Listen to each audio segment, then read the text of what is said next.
¿Tú te has puesto a pensar alguna vez qué tan difícil es para una persona que no ve conquistar un sueño? Hoy lo vas a saber. Atrevidas y atrevidos, qué gusto me da saludarles. Soy Luis Alfonso Castillo para presentarte del audiolibro Me atreví a soñar sin ver, el capítulo número 5.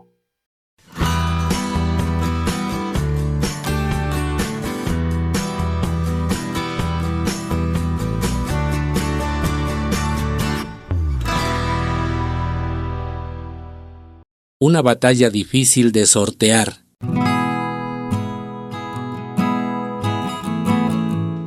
Al mes de ese doloroso rechazo, mi mamá le pidió prestado el teléfono a una vecina. Llamó a la Ciudad de México para preguntar si había una cama desocupada para mí. Con la misma frivolidad, la trabajadora social respondió: «No, todavía no tenemos un espacio desocupado en el dormitorio». Otra vez me sentía atrapado en esa terrible oscuridad. Los días transcurrían y era lo mismo de siempre. Una incertidumbre taladrando mi alma, un aburrimiento que se hacía una eternidad y una desesperación que varias veces me llevó a profundas depresiones. Mi preocupación ya no era tanto por recuperar la vista, sino por algo más importante en ese momento: rehabilitarme. Mi mamá no dejaba de insistir. Cada semana llamaba a la Ciudad de México y la trabajadora social le respondía con la misma indiferencia de siempre: «No tenemos lugar desocupado. Llame la próxima semana». Esa desalentadora respuesta me hacía pensar que mi ingreso como alumno a la Escuela Nacional para Ciegos se había convertido en una batalla muy difícil de sortear. Después de más de 2 meses de estar insistiendo y de oír en cada llamada la misma respuesta, pensamos que algo teníamos que hacer para que me rehabilitara. Sabíamos que en alguna dependencia de gobierno, de esas que se dedican a la asistencia social, tal vez podrían ayudarnos. En noviembre de 1982 fuimos al Sistema para el Desarrollo Integral de la Familia. Era una dependencia del gobierno municipal, conocida por sus siglas como DIF.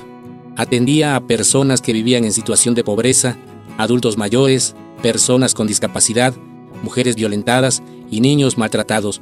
Ofrecía diversos servicios: asistencia médica, psicológica, jurídica, talleres de capacitación, gestoría gubernamental y apoyo económico. La dependencia se hallaba a escasas cuadras del centro de la ciudad, en una antigua casona de tipo colonial, de amplios pórticos y grandes habitaciones. En su blanca fachada se distinguía su denominación en letras negras y su logotipo institucional en color rojo. En una oficina donde se podía oír el murmullo de la gente y las máquinas de escribir de las secretarias, nos atendió una trabajadora social llamada Minerva. Tenía una apariencia de aproximadamente 40 años, de estatura mediana y un tanto gordita. Su trato amable nos dio la confianza suficiente para explicarle lo que necesitábamos. «Díganme, ¿en qué les puedo servir? Lo que pasa es que mi hijo no ve y necesitamos que se rehabilite en una escuela que está en la Ciudad de México. Pero desde septiembre que fuimos a inscribirlo, nos dijeron que no había lugar en el dormitorio y que estuviéramos llamando para ver cuándo se desocupaba una cama», le explicó mi mamá. «¿Y qué pasó?» «Pues llamamos y siempre nos dicen lo mismo, que no hay lugar. Queremos ver si ustedes pueden ayudarnos». Desde ese entonces, Minerva se dedicó a realizar la llamada cada semana. Preguntaba si había una cama para mí. Siempre insistía para que se me diera esa oportunidad, y la respuesta seguía siendo: «No hay lugar desocupado en el dormitorio. Por favor, llame después». En una de esas mañanas ligeramente soleadas y frescas, típicas de un invierno del estado de Veracruz, salí al patio de la casa para sentarme en una silla de madera. Disfrutar el aire y oír el trinar de los pajarillos que posaban en las copas de los árboles era algo que eventualmente solía hacer. Por un momento pensé en todo el tiempo transcurrido desde que me habían rechazado en la Escuela Nacional para Ciegos. Sentí el agobio de la monotonía y que mi desesperación por rehabilitarme iba en aumento. De repente, mi papá se acercó y posó su mano sobre mi hombro derecho. Hijo, fíjate que acabo de ver en el periódico que el Club Rotario ¿Quiere poner un centro de rehabilitación para ciegos en Córdoba?, dijo muy entusiasmado. Me leyó la nota y efectivamente, el licenciado Antonio Mendívil Román, presidente del Club Rotario Córdoba Huilango, anunciaba el propósito de fundar un centro de rehabilitación para ciegos. El proyecto no contaría con los mismos recursos humanos y materiales de la Escuela Nacional para Ciegos. Sin embargo, frente a mi desesperación por rehabilitarme, sí era una luz de esperanza para cambiar mi vida.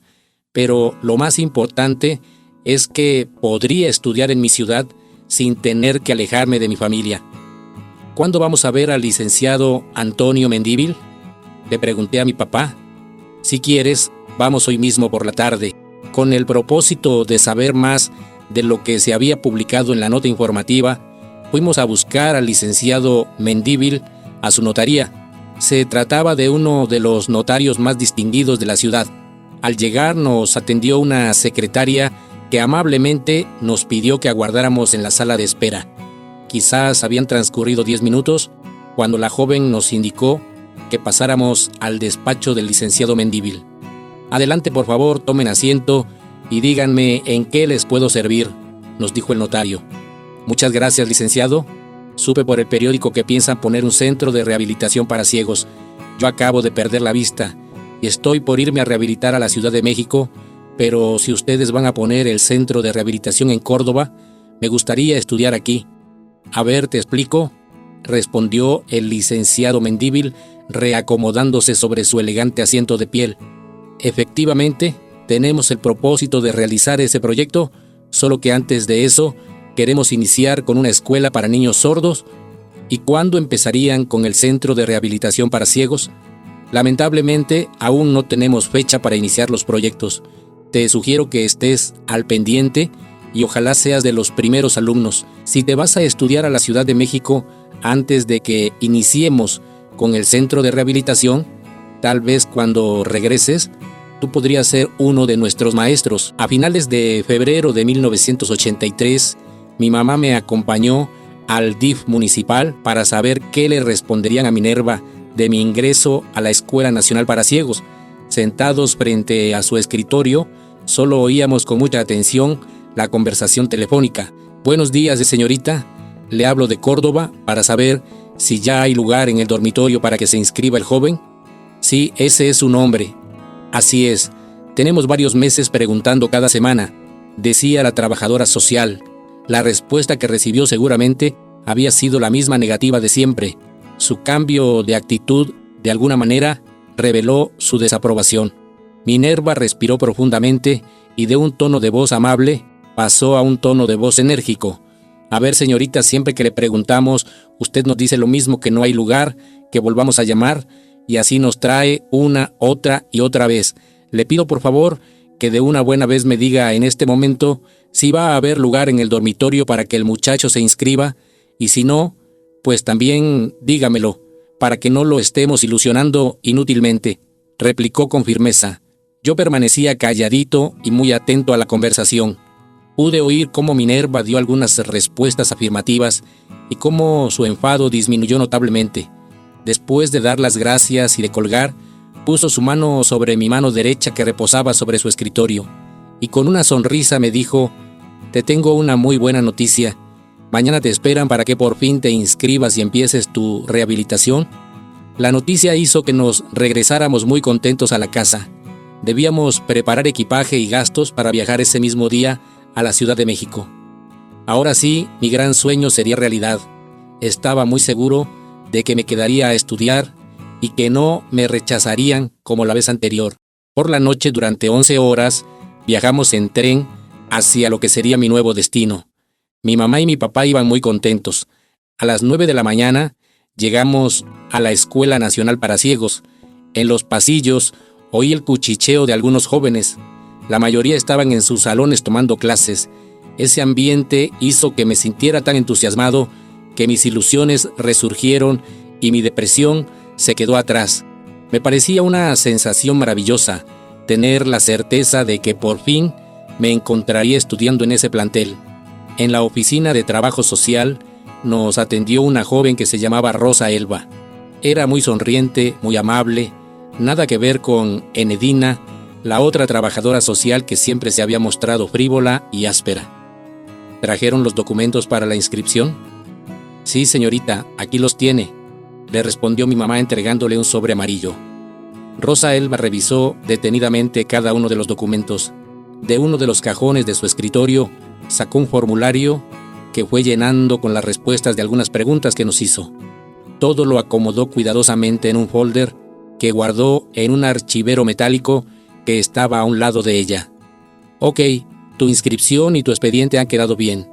Te entrego una lista del material escolar que vas a necesitar y también te anoté el domicilio donde lo puedes comprar, me dijo la joven poniendo un papelito en mi mano. Muchas gracias, señorita. Ahora te voy a enseñar cuál va a ser tu dormitorio y la cama que te corresponde. Cada uno de nosotros se levantó de su asiento. Rosa Elba se acercó hacia mí y me pidió que la tomara del brazo derecho. Así es como debes caminar cuando alguien te guíe. Te tomas del brazo de la persona y tú vas caminando un paso atrás. De este modo, puedes sentir con suficiente anticipación si vas a subir o a bajar un escalón sin necesidad de usar el bastón. Sígame, por favor, nos indicó.